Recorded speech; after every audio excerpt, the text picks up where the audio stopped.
Livro do profeta Jonas.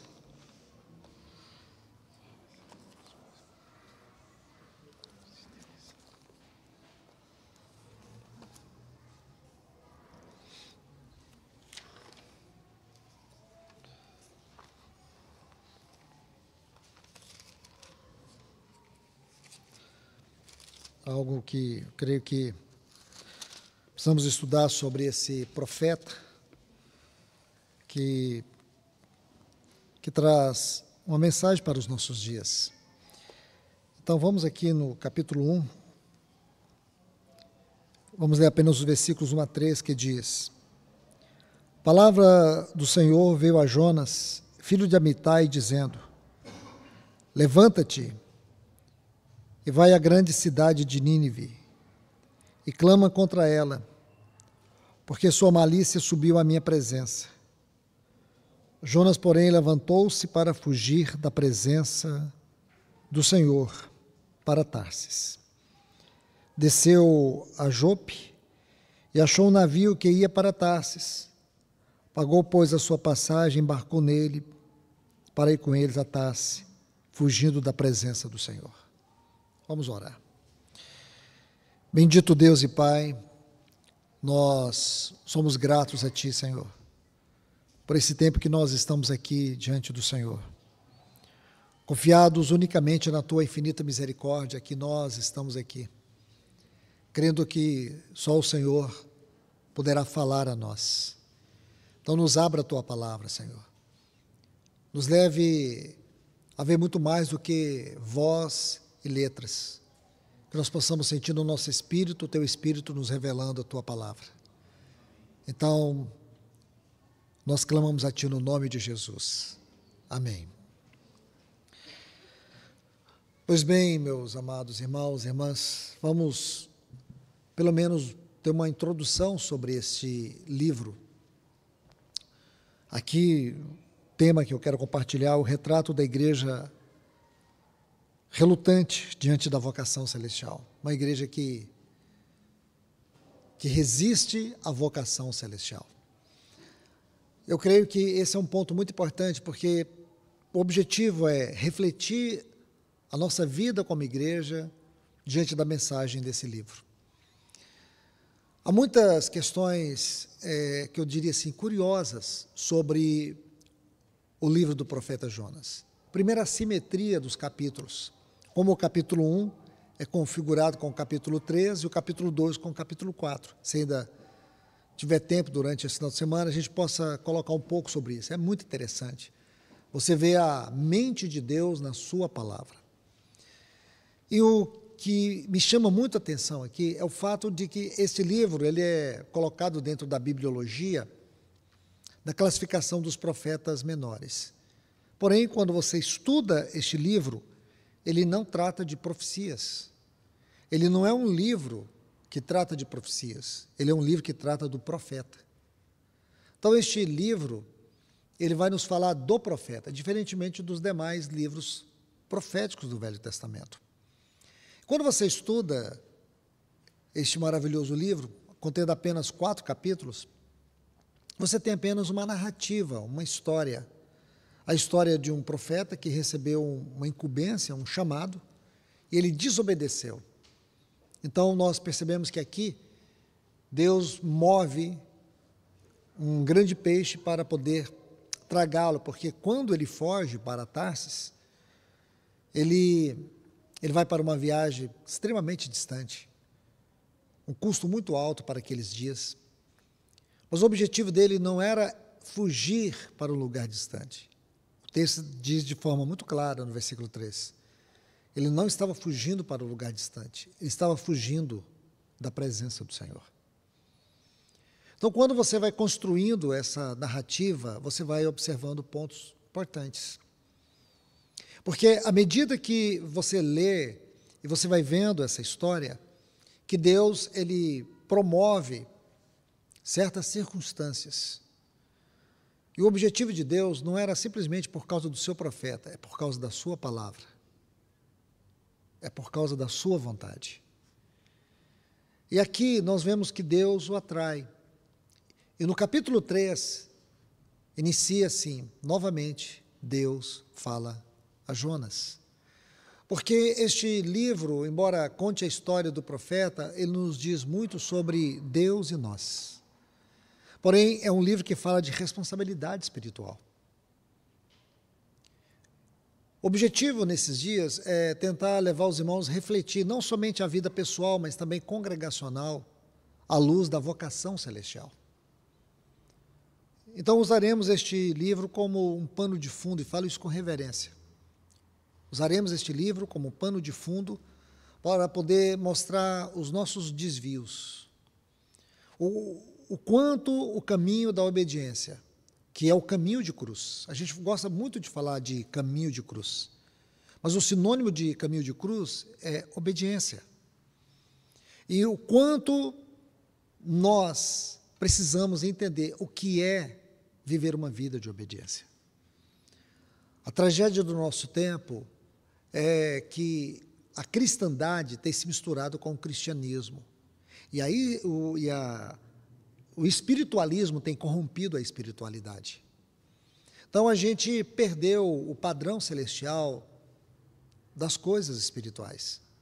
E aí nós reduzimos as coisas espirituais, as coisas celestiais, a coisas naturais.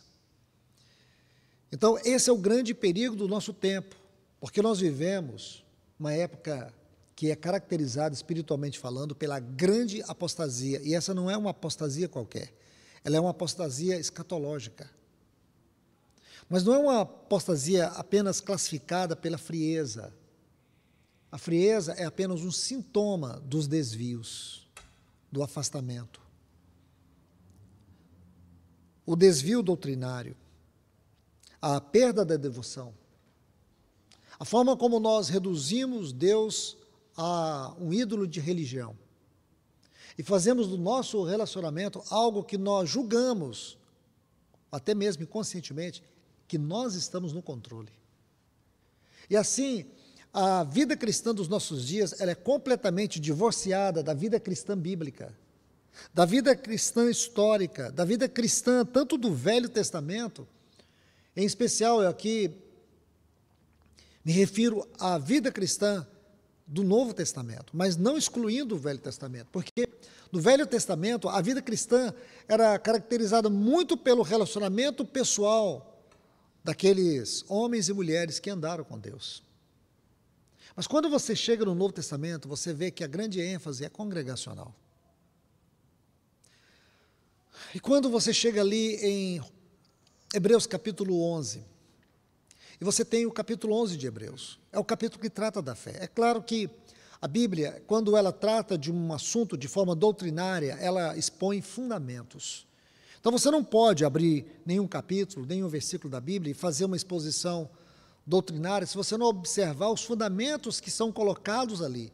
E esses fundamentos, eles só podem ser nos dados pelo Espírito Santo. Um exemplo do capítulo 11 de Hebreus. Nós sabemos que o capítulo 11 de Hebreus, ele parece até um parênteses. Algumas pessoas acreditam que esse capítulo é só um parênteses, mas não é. Se você observar que o versículo 38 do capítulo 10 de Hebreus, o autor diz assim: porque o meu justo viverá pela fé, porém se ele retroceder, a minha alma não tem prazer nele.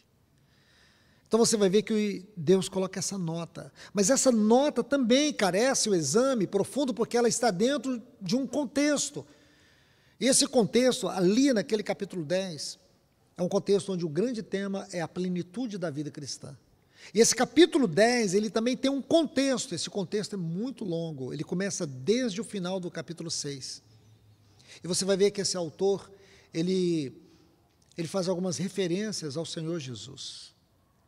No versículo 20 do capítulo 6, ele vai dizer que nosso Senhor, Ele é aquele que foi à nossa frente, Ele é o nosso precursor.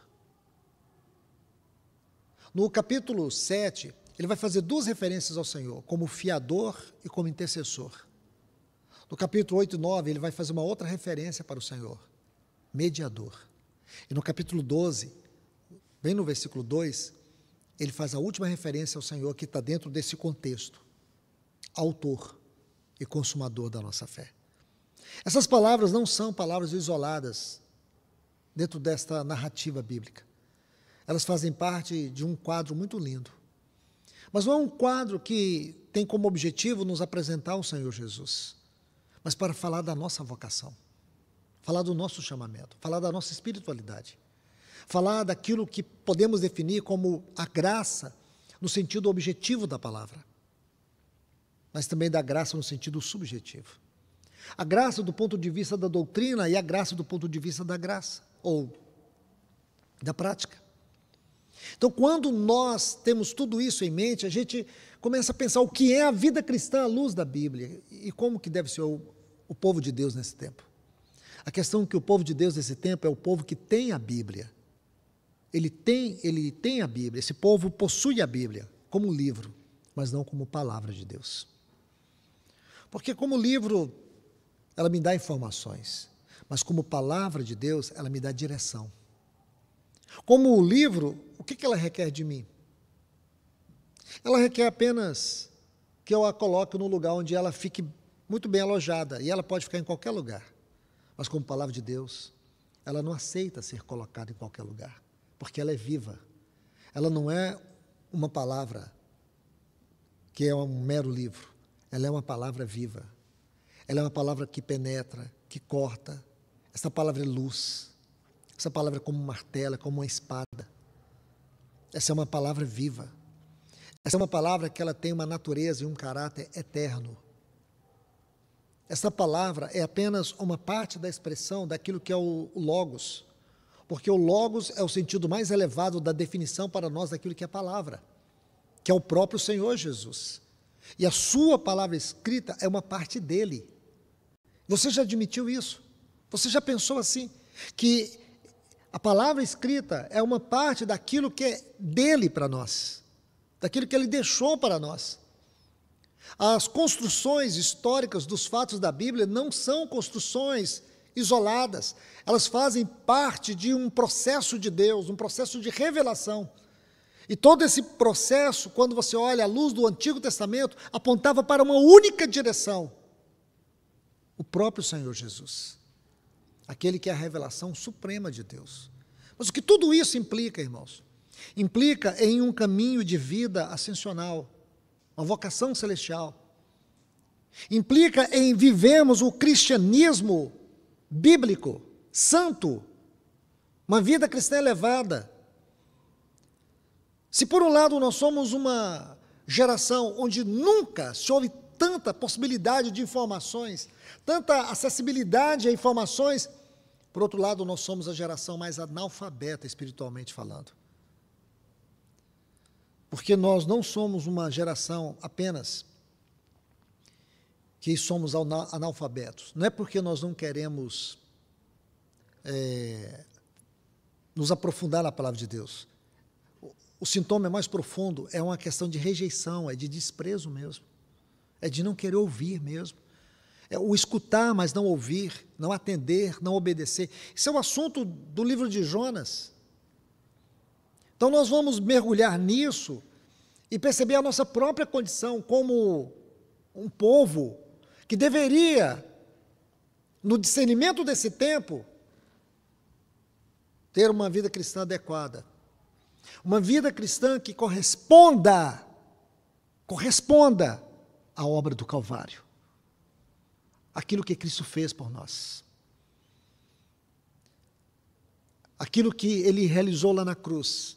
Não foi simplesmente pela sua infinita graça, nos salvar da nossa condição de homens e mulheres que estávamos mortos em delitos e pecados, mas nos tornar o seu povo, nos levar a viver a vida adequada à obra do Calvário, para que nós pudéssemos ser a continuidade dessa obra, para que nós pudéssemos ser o testemunho dessa obra. Essa é a construção que se encontra ali em Hebreus. Porque quando você estuda o capítulo 11, você vai encontrar ali uma série de homens e mulheres que compõem uma galeria denominada os heróis da fé. Mas o que quer dizer isso? Dentro desse contexto, como que eu posso ler o capítulo 11 à luz do capítulo 10? o que tem a ver, qual é a construção hermenêutica, exegética, explicativa, qual é o sentido lexal, do lex, da explicação, do dicionário bíblico que constrói a linguagem que define o capítulo 11. Porque esse capítulo é descrito para nós de homens e mulheres que pela fé tomaram decisões. Homens, mulheres e profetas que adoraram, que deixaram tudo, que seguiram para uma cidade que tem fundamento sem saber para onde ia, que deixaram a sua casa, a sua parentela, que se recusaram a viver debaixo de privilégios e honras e glórias desse mundo. E tudo isso eles fizeram e não tiveram a concretização da promessa. Então é como se eu dissesse assim, eles caminharam dentro de um vazio, porém não desistiram. Eles não obtiveram aquilo que eles tinham como esperança, porém não desistiram. E é justamente isso que diz o versículo 38 do capítulo 10. Mas esse capítulo 10, versículo 38, ele não está apontando só para isso, está apontando para algo muito maior. Eu diria para vocês assim, com uma certa ousadia pela graça de Cristo, é que a história do capítulo 11 é só uma sombra para nós. É só uma sombra. Não é um quadro para a gente ficar só admirando, mas é uma ilustração para mostrar que mesmo aqueles homens como Abel, Enoque, Noé, Abraão, Moisés, todos esses que viveram uma vida de fé e não obtiveram a promessa, mas eles continuaram crendo, morreram crendo. Todos esses, eles não viram a promessa. Só que nós que estamos sentados aqui, nós vivemos essa realidade da promessa. A promessa se cumpriu no Calvário. Você entende? Eles caminhavam olhando para aquilo que eles não tinham ideia. Quando Abel sacrificou aquele cordeiro, apontava para Cristo, a história de cada um deles apontava em direção a Cristo, porque Cristo é a consumação, é a concretização de toda a promessa de Deus para o seu povo. Agora, eles não viram, mas eles creram. Hoje nós podemos olhar para o Novo Testamento e nós podemos ver a concretização da promessa. E para nós só falta um item dessa promessa, que o Senhor só revelou depois que ele foi elevado aos céus, quando o anjo disse que aquele que subiu do mesmo modo ele também desceria, e ele prometeu nos buscar. E hoje nós estamos firmados olhando para esta promessa, porque a nossa promessa futura, ela tem um fundamento no passado, que é a obra do Calvário. Aquele que morreu por nós, ele voltará para nós. Então nós temos essa realidade. Agora, qual é a nossa vida de fé hoje? E o que é fé? À luz de Hebreus 11. Sabe o que é fé? Fé é relacionamento com Deus. Essa para mim é a definição mais linda de fé. Fé é relacionamento com Deus. Se você pega a palavra crer, no texto grego, a palavra crer, o sentido dela é unir. Unir. E isso é lindo, porque não existe uma vida de fé sem comunhão com Deus. Não existe uma vida de fé sem estar unida a Ele. A questão é que a religião transformou a fé como meio, como instrumento de conquista. E biblicamente falando, no sentido mais elevado da palavra, fé é relacionamento com Deus. Fé é comunhão com Deus. Porque mesmo que Deus não responda, mesmo que Ele não me dê o que eu busco, eu não vou retroceder. Porque o nosso maior prêmio e a nossa maior bênção não são coisas materiais, é o próprio Deus. Então, esse é o ponto que nós vamos percebendo que a igreja, ao longo dos anos, ela tem perdido, e hoje se encontra num estado mórbido de apostasia. E por quê? Porque nós abandonamos o verdadeiro evangelho. Nós abandonamos a verdadeira vida cristã. E queremos ser um movimento muito mais institucional, muito mais organizado, do que ser o povo de Deus, o testemunho de Deus na terra. Um povo que realmente expresse os céus na terra. Queremos muito mais ter estruturas organizadas, denominacionais, institucionais, seja lá o que for, para chamarmos isso de povo de Deus. E essas não são as credenciais e nem as características do povo de Deus. A característica ou as evidências claras do povo de Deus é uma presença real de Cristo. É uma presença real do governo do Espírito Santo, glorificando Cristo no meio das suas assembleias. É um povo devotado, quebrantado, rendido. Não é um povo que é ávido para cantar, mas é fraco para orar. Mas é um povo que tem fome e sede de comunhão com Deus, fome e sede da palavra de Deus, fome e sede de oração. Então, ainda nesse princípio aqui da abertura dessa palavra, esses são pontos que nós precisamos conscientizar. Porque aqui nós vamos ver algo, e eu chamo a atenção de vocês, para nós entrarmos pouco a pouco aqui no livro de Jonas. Jonas foi um profeta que experimentou 3 grandes avivamentos na sua vida. Ele passou por 3 grandes experiências. Se você estudar a vida desse profeta, se você quer saber se Jonas é profeta, não é aqui que você vai descobrir. É lá em 2 Reis, nós não vamos ler agora, vamos deixar isso talvez para a segunda palavra. Lá em 2 Reis, capítulo 14, a partir do versículo 23, você vai descobrir que bem no final ali do reino do norte, que era o reino de Israel, aquelas 10 tribos, você sabe que o reino de Israel se dividiu em 2, no período do reinado de Roboão, reino do norte, reino do sul onde estava a capital Jerusalém, e o reino do norte, as 10 tribos, estava ali no seu estágio final. Foi quando Deus levantou Jonas, quando o exército de Israel estava em completo frangalhos, quase que inexistente. Deus usou Jonas para conceder uma grande vitória para Israel. Houve um grande movimento.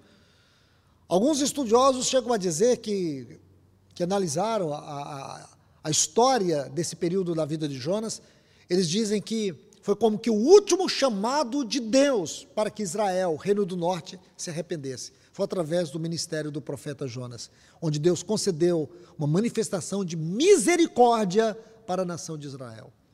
O segundo avivamento aconteceu no navio que ele estava indo para Tarsis, quando o navio estava indo a pique, e os marinheiros todos, em profundo desespero, eles viram lá no porão um homem, em um profundo estado melancólico, como que frio, indiferente ao que estava acontecendo.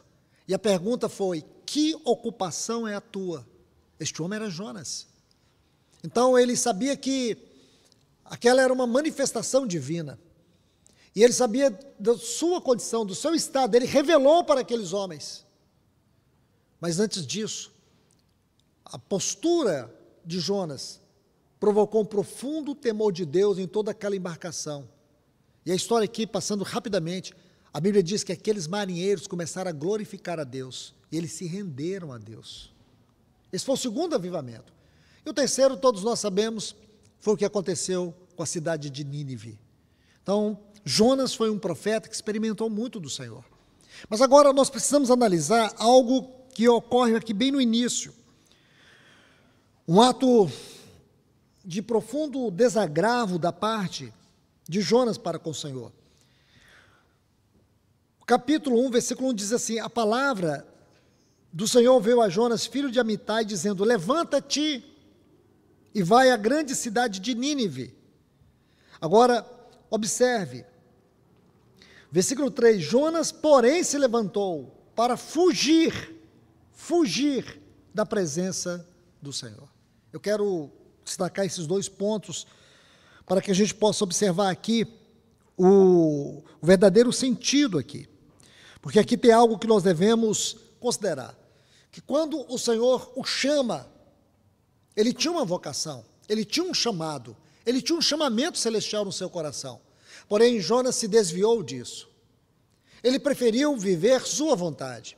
Ele preferiu se desviar da vontade de Deus, da palavra de Deus. Amados irmãos, muitas vezes nós não percebemos, mas esse é um caminho que às vezes escolhemos. É quando nós preferimos viver uma vida que não corresponde à altura da palavra de Deus. Há algo que nós precisamos conhecer profundamente, o que é vocação celestial. O que é o nosso chamamento celestial. Essa vocação celestial tem a ver com a obra da graça na nossa vida. A vocação celestial é algo que todos nós recebemos por causa da obra da graça, do novo nascimento, da nossa vida em Cristo. Porque quando você e eu, quando nós éramos pecadores, nós éramos os filhos da ira, estávamos destinados ao inferno, isso está muito claro. Havia um reino dentro de nós, havia um reino sobre nós, havia um reino acima de nós, isso está registrado de maneira muito clara em Efésios capítulo 2, versículos 1 a 3. Havia os desejos da carne e dos pensamentos, havia os principados e as potestades acima de nós, havia o poder do mundo em torno de nós. Então nós vemos aqui 3 reinos, principados e potestades, o curso do mundo e as obras da carne. Isso está registrado em Efésios capítulo 2, versículos 1 a 3, quando Paulo vai dizer que ele nos deu vida quando nós estávamos mortos em nossos delitos e pecados, segundo o curso deste mundo, segundo o Espírito que atua nos filhos da desobediência. Éramos, por natureza, filhos da ira. Esses filhos da ira estavam debaixo desse governo satânico. Esses filhos da ira, que éramos nós, estávamos governados pelo curso deste mundo. Esses filhos da ira, que éramos todos nós, andávamos segundo a nossa carne, segundo os nossos pensamentos. Nós éramos escravos desses 3 reinos, mas Deus sendo rico, que é o versículo 4, aí de Efésios 2, é misericórdia. Por causa do grande amor com que Ele nos amou, mesmo nós estando mortos, governados por esses reinos, Ele nos deu vida juntamente com Cristo. Então agora é uma nova realidade. Isso está muito bem explicado por Paulo em 2 Coríntios capítulo 5, versículo 17. Aquele que está em Cristo é uma nova criatura, faz parte de uma nova criação. Essa nova criação é o novo homem, lá de Efésios 4, 24, o novo homem da nova criação. Agora nós entramos numa esfera espiritual, numa esfera celestial. Agora nós estamos debaixo do encabeçamento de Cristo Jesus. É uma realidade orgânica, e essa realidade orgânica, a essência dela é celestial. Só existe o espiritual por causa da sua essência celestial e eterna. Você entende isso? Então nós não podemos falar que algo é espiritual porque deriva de um espiritualismo. Não. Algo é espiritual porque deriva de uma forma orgânica de algo que é celestial e eterno, que é a vida do Senhor Jesus.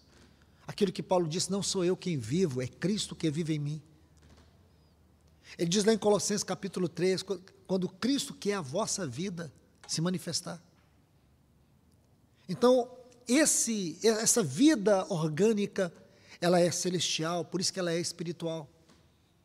E é desta vida celestial, espiritual, que emana a nossa vocação, o nosso chamamento, os nossos afetos, os nossos anelos. É daí. Então aqui nós encontramos um homem que se rebelia contra a vontade de Deus. Um homem que anda na contramão do seu chamado. Será que muitas vezes nós não estamos assim?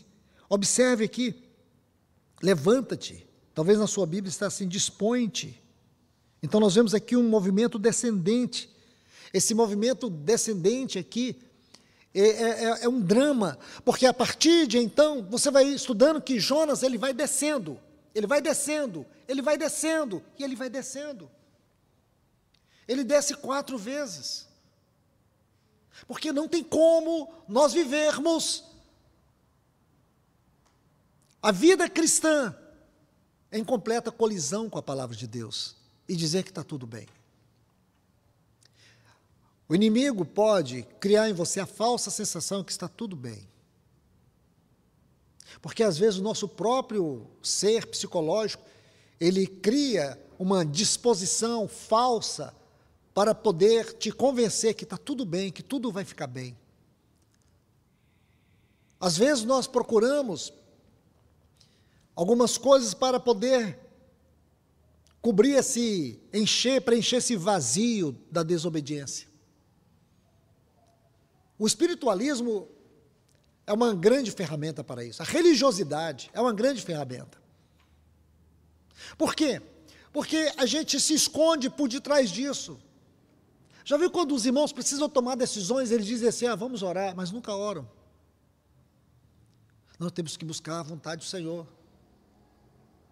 Mas qual é a vontade do Senhor? Eu não sei se alguns aqui conseguem testemunhar algo que eu testemunho. Essa é uma das perguntas que mais as pessoas me fazem. Como entender a vontade do Senhor? Sabe por que as pessoas estão procurando a vontade do Senhor? Porque nunca encontraram o Senhor. Sabe por que as pessoas estão perdidas quanto à vontade do Senhor? Porque elas não têm comunhão com o Senhor. A vida cristã, ela não é uma vida passiva. O Espírito Santo, ele está dentro de nós. E só vamos conhecer a vontade do Senhor, como está lá em Romanos capítulo 12. Rogo-vos, pois, irmãos, que apresenteis os vossos corpos como sacrifício vivo, santo e agradável a Deus, que é o vosso culto. Vamos parafrasear esse texto. A nossa vida, a minha vida, precisa ser um culto. Paulo, em 2 Coríntios capítulo 13, ele faz uma analogia muito linda sobre o culto na velha aliança e o culto na nova aliança. Então ele vai dizer que lá na velha aliança havia um véu, na nova aliança não tem um véu. A glória do Senhor estava escondida de trás de um véu, no rosto de Moisés. Mas na nova aliança, a glória não está escondida. Ele chega a concluir no versículo 18, que nós andamos de glória em glória. É de glória em glória. Mas por que isso parece uma teoria, uma utopia para a vida cristã hoje? É porque Deus é utopia, porque a verdadeira comunhão é utopia. Porque nós reduzimos tudo a uma religião mórbida. Vida cristã não é uma religião mórbida, irmãos. Entende? É impossível você imaginar que Jesus, ele viveu a vida que viveu, morreu aquela morte cruel, ressuscitou, ascendeu aos céus, para que nós tivéssemos uma vida mórbida. É você destruir a obra do Calvário. É como se você rasgasse a Epístola aos Hebreus, esses capítulos que eu estou dizendo para vocês, onde o escritor, ele vai trazer algumas designações para o Senhor Jesus, e essas designações são didáticas. Quando ele diz que ele é o nosso precursor, ele foi aquele que foi à nossa frente, ele abriu o caminho. Ele não abriu o caminho para ele entrar, ele abriu o caminho para nós entrar, porque no capítulo 2, versículo 17, diz que ele está conduzindo muitos filhos à glória. Então o escritor aos Hebreus, ele diz isso, e isso tem uma profunda conexão com 2 Coríntios capítulo 3, porque agora, você vai ver que, em 2 Coríntios capítulo 3, assim também como em Hebreus, vai mostrar essa diferença entre os sacrifícios levíticos, o culto na velha aliança e o culto na nova aliança. Então, na velha aliança, e ele usa ali no capítulo 3 de 2 Coríntios, a figura do Sinai. Porque agora o verdadeiro Sinai é a nossa vida. O altar é a nossa consciência.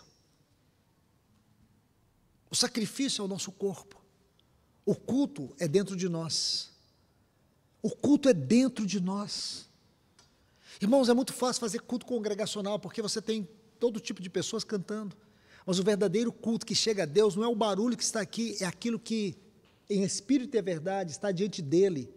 Não é o culto que é feito aqui, é o culto que chega aqui. É aquele que está aqui cantando, mas que na sua casa também é o culto. Ele é o culto no seu casamento, ele é o culto no seu trabalho, ele é o culto na sua vida. Entende? Porque seria muito, muito interessante, irmãos. Isso eu acho que seria a cobiça, acho que deve ser a cobiça de todo mundo. Não importa o que eu faço, não importa quem eu sou, não importa que tipo de vida cristã eu vivo, importa que se eu estou no culto, eu choro, eu grito, eu levanto as minhas mãos, eu prostro, eu pulo. E aí eu faço esse culto. Isso, irmãos, é religião. Na vida da igreja, o culto não é o tempo que nós passamos adorando diante de Deus. No cristianismo, biblicamente falando, o culto somos nós, é o sacrifício vivo, santo e agradável a Deus. Mas por que nós não conhecemos a vontade de Deus? Aí Paulo vai dizer aqui em Romanos 2, ele vai dizer assim, para que experimenteis qual seja a boa, perfeita e agradável vontade de Deus. Primeiro, apresentei os vossos corpos como sacrifício, como culto. Não entre na forma do mundo. E terceiro, para que experimenteis a vontade de Deus. Se a minha vida não é um culto, naturalmente eu vou me conformar ao mundo e nunca vou conhecer a vontade de Deus. Mas se eu sou um culto, naturalmente eu jamais vou me entrar na forma, no modelo, porque o meu padrão não é o mundo, o meu padrão é celestial. Aí sim eu vou experimentar a perfeita e agradável vontade de Deus. Então eu vou saber o que é vocação celestial. Eu vou saber que o meu padrão é celestial. Não importa se você é médico, se você é mecânico, se você é marceneiro, se você é professora, não importa. Aonde você estiver, um pedacinho do céu está. Aonde você estiver, o testemunho de Deus está. Porque isso é tão importante. Tão importante, irmãos. Isso faz toda a diferença. E aí você vai entendendo essa linguagem de Hebreus, você vai entendendo essa linguagem celestial, porque quando você estuda que esses heróis da fé, o que marcaram a vida deles, não foi o alcançar da promessa, mas foi viver um relacionamento com Deus. Eles não alcançaram. Você vai ver que todos eles morreram e não alcançaram. Isso está registrado no capítulo 11 aqui de Hebreus. Então, se eles não alcançaram, poderíamos dizer assim, não valeu a pena? Não valeu a pena eles terem vivido? É claro que valeu a pena. Porque eles não ganharam aqui a concretização da promessa, mas eles ganharam o Deus da promessa. Porque a concretização da promessa não se daria no tempo deles. Olha como o autor dessa epístola conclui esse capítulo 11, ele diz assim no versículo 39 e 40, por haver Deus provido coisa superior, melhores, que é uma das palavras-chave aqui da epístola aos Hebreus, por haver Deus provido coisas melhores, superiores ao nosso respeito, para que eles, todos eles, sem nós, não fossem aperfeiçoados. E por quê? Porque Deus tem propósito. Eles viveram o processo. Nós também estamos dentro do processo. Porém, todo este processo tem um propósito. Aquilo que Paulo escreve com extraordinária maestria no capítulo 1 de Efésios, a doutrina do eterno propósito que Deus estabeleceu em Cristo Jesus. Versículo 10 de Efésios 1 diz assim, que um dia ele vai convergir, ele vai reunir, ele vai trazer tudo de volta e vai colocar debaixo do encabeçamento de Cristo Jesus. Um dia Deus vai fazer isso.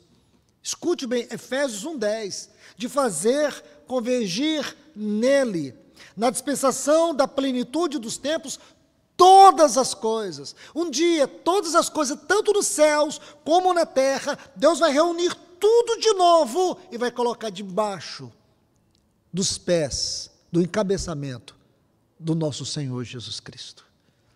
Então, tudo isso é parte de um propósito. Por isso, é um processo. Eles passaram pelo processo. não alcançaram a concretização. Nós estamos dentro do processo. Nós vimos uma parte da concretização, que foi a primeira vinda de Cristo. Agora temos a segunda parte, que é sua segunda vinda. Aquilo que Pedro diz, os escarnecedores, que colocam dúvida sobre a vinda do nosso Senhor Jesus. Mas nós estamos aqui, e dentro dessa vocação, cabe a nós, como diz Pedro, apressar a volta do Senhor Jesus. E a igreja se perdeu nisso. É uma coisa muito comum hoje, você vê a igreja como um joio, com as suas raízes nessa terra, e não como um trigo, que mesmo com as suas raízes nessa terra, o trigo está curvado, o joio está ereto. Uma igreja que ela perdeu o seu compromisso celestial, seu chamamento celestial, sua vocação celestial, seu caráter celestial, seu padrão celestial.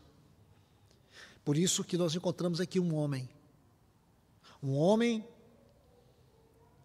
que relutou. Deus diz, levanta-te e vai. Ele levantou e foi numa direção contrária ao que Deus havia lhe ordenado. Será que hoje, irmãos, irmãs, nós não estamos vivendo na contramão do nosso chamamento celestial? Será que hoje nós não estamos aqui, observe isso, fugindo da presença de Deus, fugindo da responsabilidade espiritual?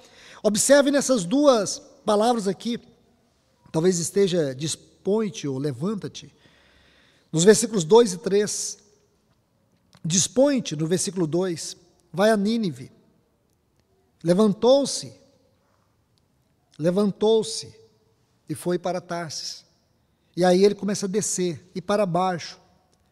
Esta é uma palavra muito importante, que diz assim, tendo descido, está vendo aí na sequência do texto, versículo 3, tendo descido, o termo hebraico aqui, Yarad, ou que pronuncia Yarad, significa descer. Interessante que essa palavra, ela foi colocada aí propositadamente.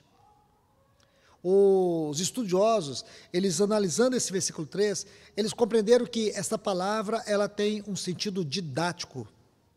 Ela não é simplesmente uma construção natural do texto, mas há uma mente poderosa por detrás dessa palavra, para nos mostrar algo didático, porque aqui você vê o contraste, levanta-te, porém ele desce, percebe? É muito sutil isso, porém há uma lição que temos que aprender. O Senhor diz, levanta-te, vai para Nínive, porém ele se levanta e vai para Tarsis, ele desce, está aí na sua Bíblia, e esta palavra é didática, porque quando você desobedece, você desce, porque essa palavra, ela está aqui para nos fazer entender toda a estrutura desse capítulo, porque você começa a entender que há algo aqui, essa escolha de Jonas não é simplesmente uma escolha natural, não é uma escolha geográfica, escute, não é uma escolha geográfica, porque aqui o espaço vira teologia. Isso é que é importante desse livro. Subida e descida aqui, é simplesmente algo espiritual, é um estado espiritual, não é topografia. Descer não é topografia, descer aqui é estado espiritual. Compreende, irmãos? Estou entendendo aqui, é algo espiritual.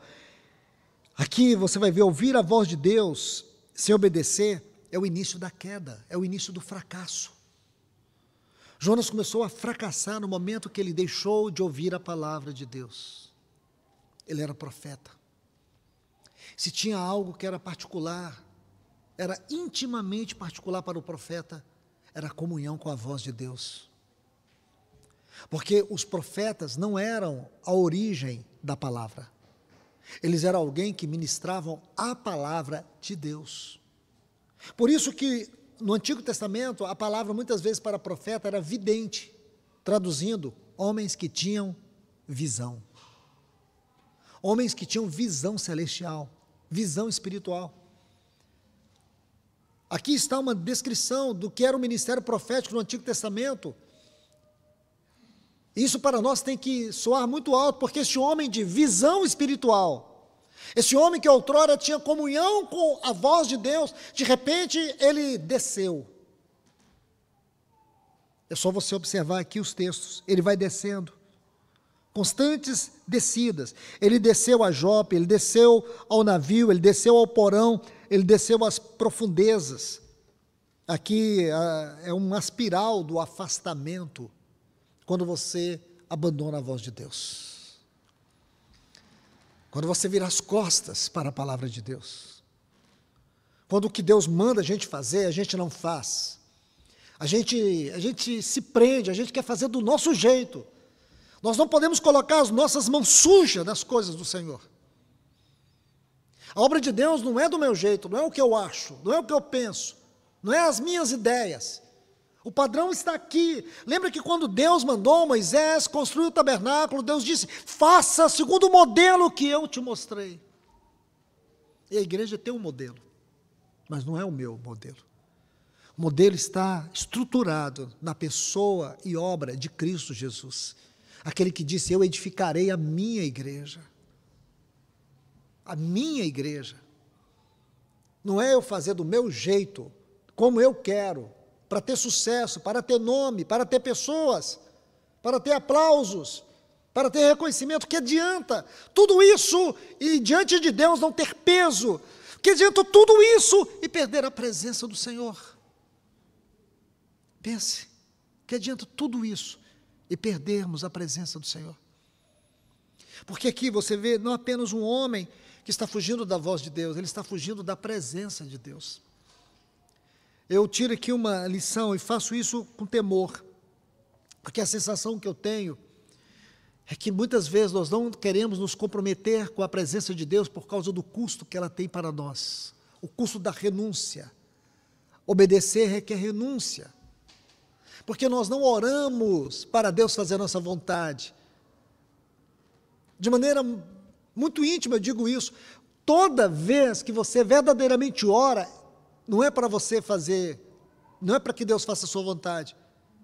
Quando você ora, sinceramente, você tem que estar aberto 100% para que Deus faça a vontade dele. Significa que ele pode destruir a sua. Mas a questão é que a religiosidade ensinou que a gente precisa comandar, mandar, declarar, fazer Deus fazer o que eu quero. Nunca foi. Nunca foi. Isso nunca foi oração. As orações da Bíblia não são assim. Em primeiro lugar, as orações da Bíblia envolvem comunhão com Deus. Nossas orações, elas não mudam a Deus. As orações, quando elas são feitas, elas mudam a nós mesmos. Oração é um caminho de comunhão e transformação. Não é um meio de conquista. Isso se perdeu. Então, observe que, vamos ler alguns textos, só para a gente observar as descidas do Jonas. Então, você vai ver que quanto mais longe do chamado, mais longe da vocação, mais perto ele estava do abismo. Então, vamos lá. Jonas 1,3. Jonas se dispôs para fugir da presença do Senhor para Tarsis.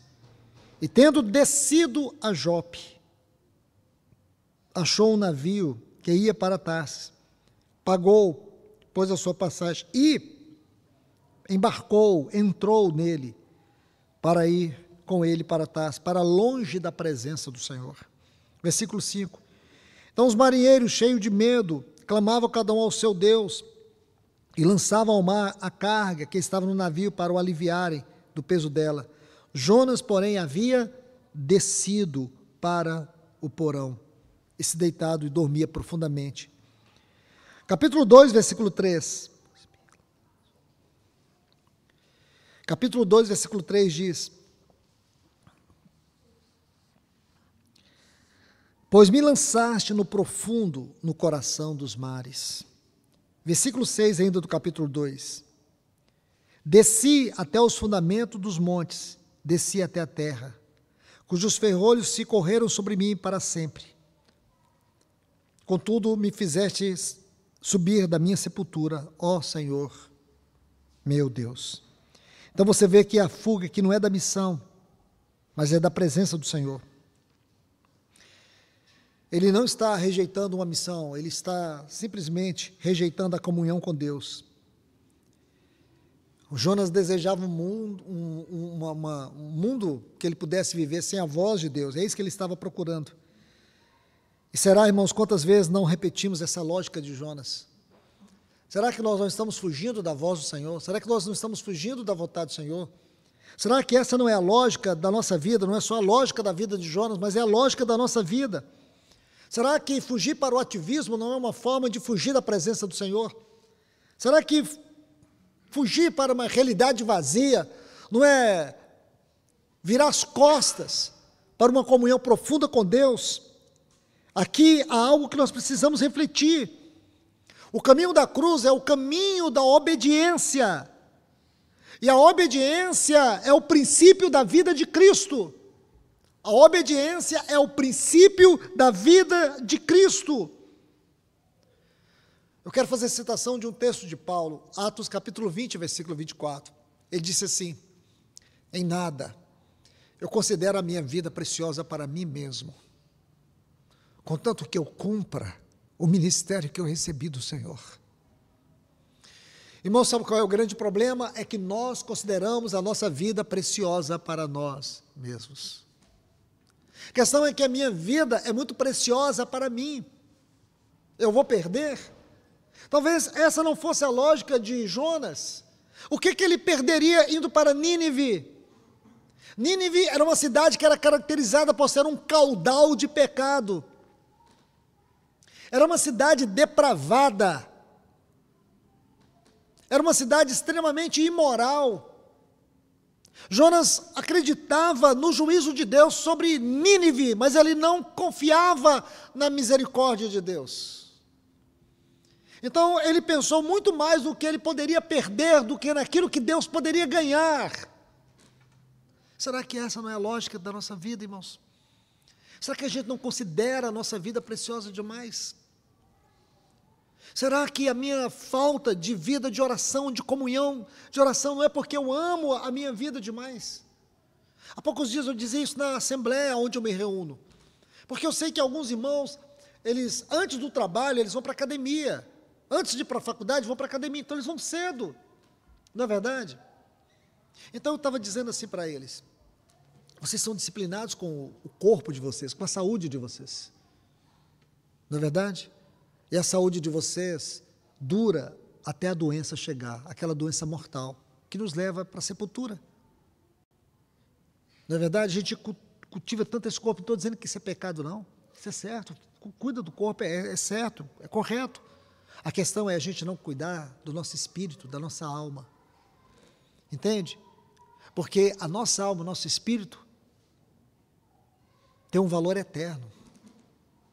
E aí nós não amamos, não temos devoção. Nós temos um apreço tão grande por nós, a gente investe tanto na nossa vida, mas não investimos na nossa espiritualidade, não investimos na nossa devoção, não investimos na nossa comunhão. Paulo diz: em nada eu tenho a minha vida preciosa para mim mesmo. Aí diz: o importante é eu cumprir o chamado, a minha vocação. Esse é o ponto importante. Isso precisa nos libertar desta vida ególatra, umbigocêntrica, essa vida centrada em nós mesmos.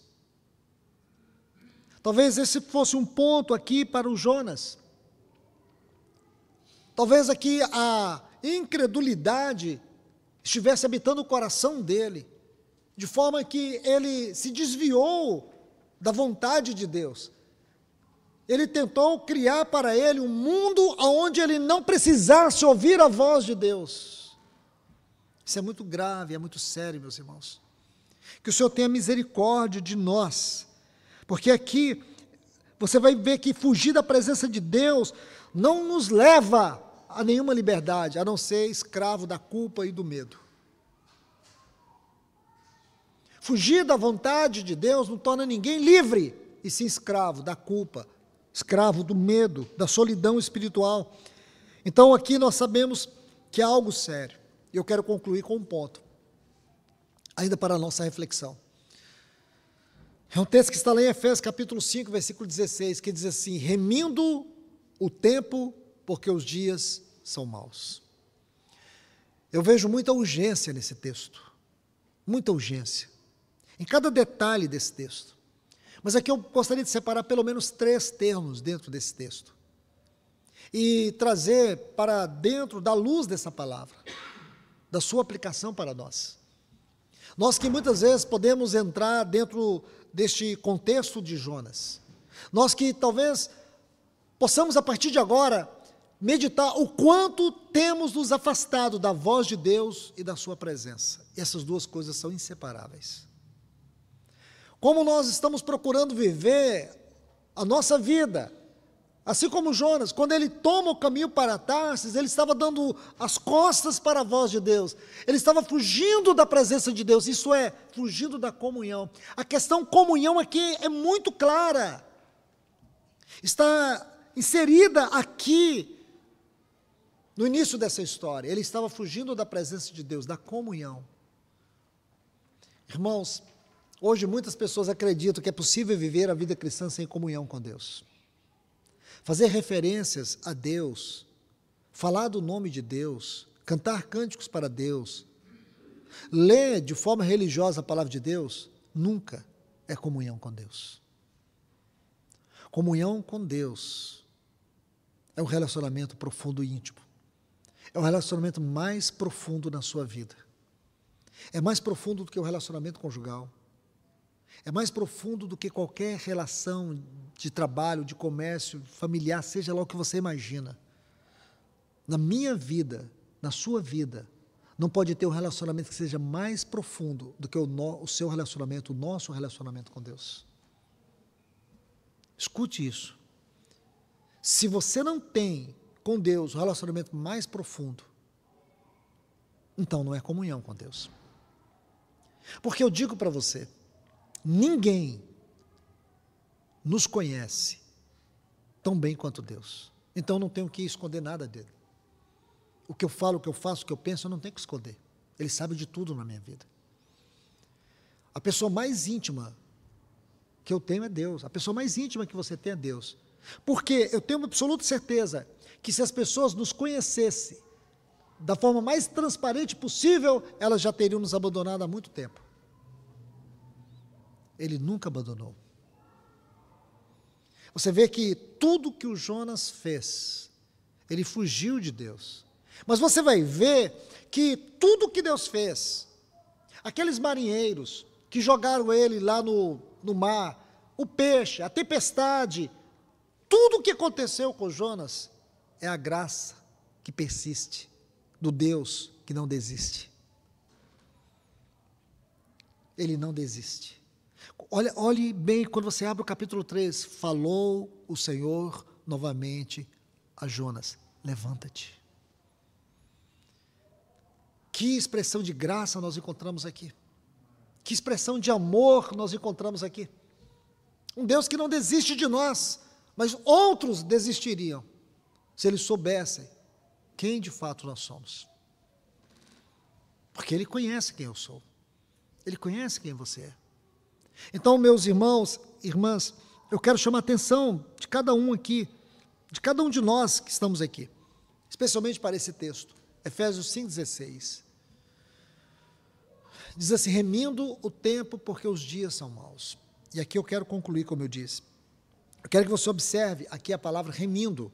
Essa palavra é extraída do comércio, por isso ela é utilizada por Paulo aqui de uma maneira muito especial. Remindo, tem o sentido de comprar, de pagar um preço. Tempo é algo que nós precisamos pagar um preço. E hoje tem tanta gente perdendo tempo, com distrações, com coisas fúteis. Aquilo que é essencial, aquilo que é vital para a nossa saúde espiritual, muitas vezes não é o importante. Nós precisamos rever a nossa vida à luz da palavra de Deus. Porque quando Paulo diz remindo o tempo, numa versão alternativa é aproveite o máximo de cada oportunidade. Aproveite o máximo de cada oportunidade. A palavra aqui que é usada no texto grego é exagorazo ou exagorazo, que significa comprar comprar, pagar, resgatar. É justamente isso. Então, o tempo é algo que precisa ser resgatado. Em que sentido ele tem que ser resgatado? Como algo que tem que ser consagrado. Eu preciso consagrar o meu tempo, que é prioridade e preferências. Porque é disso que fala o tempo no sentido espiritual, de prioridades e preferências. Quais são as minhas prioridades? Quais são as minhas preferências? Há pouco tempo, eu fiquei assustado, eu ouvi um irmão falando para um outro aqui, que ele não podia estar aqui, porque ele tinha um jogo de futebol para assistir aqui na cidade. Qual que é a preferência desse irmão? Talvez o que esteja acontecendo aqui é muito pior para esse irmão do que o que está acontecendo naquele estádio. Não é verdade, irmão? Isso é de assustar. O que virou esse denominado cristianismo nos nossos dias? Tempo define para mim prioridades e preferências. Vamos a outra palavra. Então, primeiro é remindo. A segunda palavra é tempo. E a palavra que Paulo usou aqui não é cronos, da onde vem a palavra cronologia. Ele usou a palavra kairos. Essa palavra é distinta no texto do Novo Testamento, porque ela significa o momento oportuno, o tempo certo, o tempo específico, o tempo distinto, não é um tempo qualquer. Então ele está dizendo, não é o tempo cronológico, é você remir o tempo por causa do tempo, por causa desse kairos. Tem um momento distinto que está acontecendo no plano de Deus. Será que quando a gente vê tudo isso acontecendo à nossa volta, a gente pensa assim, o problema é a política, o problema é os políticos, o problema é a China, o problema é os Estados Unidos. Será que é assim que a gente define as coisas? Será que a avaliação que a gente faz é que a esquerda está errada, a direita está errada, a esquerda está certa, a direita está certa? Será que nós pensamos de forma ideológica? Será que nós pensamos de forma política? Será que nós pensamos de forma filosófica? Como que nós pensamos? A maneira como nós devemos pensar é com a mente de Cristo, é com a mente celestial. Nós sabemos que tudo faz parte de um processo de Deus. Sabemos que a plataforma do governo do anticristo está se formando. Sabemos que este mundo não tem conserto. Nem a direita vai consertá-lo e nem a esquerda. Ninguém vai consertar. Nós vamos cada dia ver um show de horrores, porque esse é o mundo. Esse é o mundo escatológico. É o mundo do tempo da volta do Senhor. Por outro lado, Deus está trabalhando a sua igreja, um grupo de remanescentes, um grupo de homens e mulheres que estão sendo atraídos para o Senhor de uma forma profunda, de uma forma íntima, para viver esse tempo, não de forma covardada, mas de uma forma alegre, jubilante. Sabe por quê? Porque esse tempo é o tempo que o Senhor está dando o seu último chamamento para a sua igreja. E é um tempo que nós temos que remir, discernir, pagar um preço, para vivermos uma vida espiritual saudável, porque senão não iremos suportar. Casamentos não vão suportar. As pessoas não conseguirão suportar. Cada dia elas estarão mais ansiosas e depressivas, desesperadas, angustiadas, aflitas, com a Bíblia aberta na mão. As pessoas estarão, de forma emocional, colapsadas. Casamentos doentes, relacionamentos doentes. Sabe por quê? Porque se perderam do padrão celestial. Perderam-se da vocação celestial. E só algo que poderá nos guardar nesse tempo, se nós vivemos este evangelho saudável, vivemos como uma igreja bíblica, como um povo bíblico, como um povo que sabe remir o tempo. Se nós começarmos a partir de agora, consertarmos a nossa vida debaixo da luz da palavra do Senhor, se nós começarmos a olhar para todas essas questões e aplicá-las à nossa vida, será que eu não sou como Jonas? Será que a lógica de Jonas não tem sido o padrão da minha vida? Será que eu não estou na contramão da vontade do Senhor? Como eu tenho servido como um cooperador, como uma cooperadora de Deus na cidade onde eu vivo? Mas aqui tem uma outra palavra, kairos. Aqui representa um momento qualitativo e apropriado para uma ação específica de Deus. Esta é uma definição muito clara do que é kairos. É um momento de qualidade, é um momento oportuno para uma ação específica de Deus. Se você olhar em Lucas 19, 44, nosso Senhor Jesus vai dizer algo muito sério, diz assim: arrastarão os teus filhos dentro de ti, não deixarão pedra sobre pedra. Sabe por quê? Porque não conhecestes o tempo, kairos, da minha visitação. Lucas 19, 44, aquele era um kairos, porque não conheceste o tempo da minha visitação. Então o tempo tem um preço, o tempo tem um valor. Qual é o valor do tempo para nós? O valor do tempo para nós está em relação à nossa vida ou em relação à vontade de Deus? Então ele diz, remindo o tempo porque os dias são maus. Essa palavra maus aqui é muito importante, porque ela fala de aborrecimentos, labores, fadigas. Essa palavra maus é a palavra que melhor interpreta os dias que nós estamos vivendo. Dias maus. Dias de aborrecimentos. Dias de fadigas, labores. Aqui eu quero tomar um texto que está lá em 2 Timóteo, capítulo 3, e o versículo 1, quando Paulo diz assim, sabe, porém, nos últimos dias sobrevirão tempos difíceis. Tempos aqui é kairos, será um kairos difícil. E depois você vai ver que Paulo vai usar 19 palavras para poder designar como será esse tempo, como já estamos vivendo esse tempo. Maus, labores, aborrecimentos, fadigas, sofrimentos, onde as pessoas são ingratas, irreverentes, implacáveis, caluniadores, sem domínio de si. Você vai vendo tudo isso.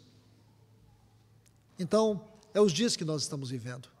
Mas, por outro lado, nós vemos também um tempo de muita graça, onde o Senhor continua falando a nós, onde o Senhor continua nos resgatando, onde Ele está atraindo os nossos afetos, falando ao nosso coração, nos exortando a perseverar, nos encorajando a mantermos a firmeza do Evangelho, nos corrigindo naquelas áreas onde nós temos fracassado.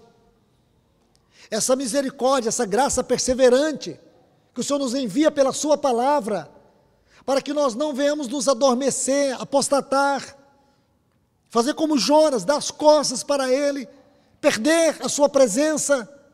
Então que o Senhor nos ajude, que o Senhor continue falando de uma forma poderosa a cada um de nós, que o Senhor possa triunfar sobre nós através da sua palavra, meus irmãos e irmãs.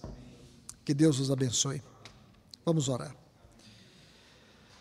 Bendito Deus, amado Pai, Senhor, tem misericórdia de nós.